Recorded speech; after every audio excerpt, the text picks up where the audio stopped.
آپ مجلس میں تشریف فرما ہیں، ایک اونٹ دوڑا ہوا آیا، فَأَلْقَى بِجَرَانِهِ ثُمَّ جَرْجَرَ فَأَلْقَى بِجَرَانِهِ ثُمَّ جَرْجَرَ، آپ کے سامنے آپ نے اپنی گردن کو ڈالا اور رونے لگا، آنکھوں سے آنسو ٹپک رہے ہیں، بلبلا رہا ہے۔ آپ نے فرمایا یہ اونٹ میرے پاس شکایت لے کر آیا۔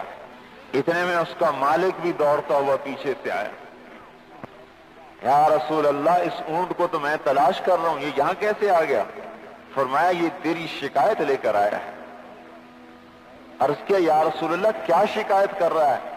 فرمایا یہ یوں کہہ رہا ہے یا رسول اللہ میں اپنے مالک کے گھر میں پیدا ہوا، پروان چڑھا، جوان ہوا، جب میں جوان تھا تو میں ان کی خدمت کرتا رہا، لکڑی لاد کے لاتا، پانی لاد کے لاتا، بوجھ اٹھا کے لاتا، یہاں تک کہ میری ہڈیاں بوڑھی ہو گئیں۔ اب جب میں بوڑھا ہوا ہوں تو یہ مجھے ذبح کرنا چاہتے ہیں، آپ میری جان بچائیے، آپ میری جان بچائیے۔ تو بھائی ارے میرے صحابی یہ اونٹ مجھے دے دے۔ انہوں نے کہا یا رسول اللہ سب کچھ آپ پہ قربان، آپ کے لیے کیا؟ آپ نے اسے اونٹ کو کہا اے اونٹ جا چلا جا، تو اللہ کے لیے آزاد ہے۔ فرغا رغوتن، اونٹ نے آواز نکالی، آپ نے فرمایا آمین۔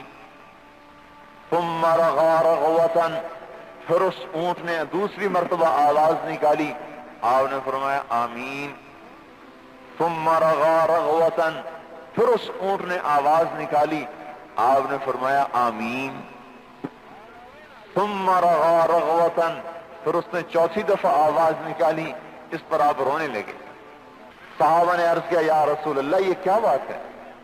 فرمایا پہلی دفعہ اونٹ میرے لیے دعا کر رہا تھا، اللہ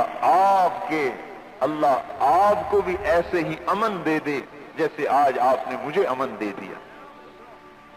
اور دوسری مرتبہ اس نے دعا کی اللہ آپ کی امت کو قحط سے ہلاک نہ کرے، میں نے آمین کہا۔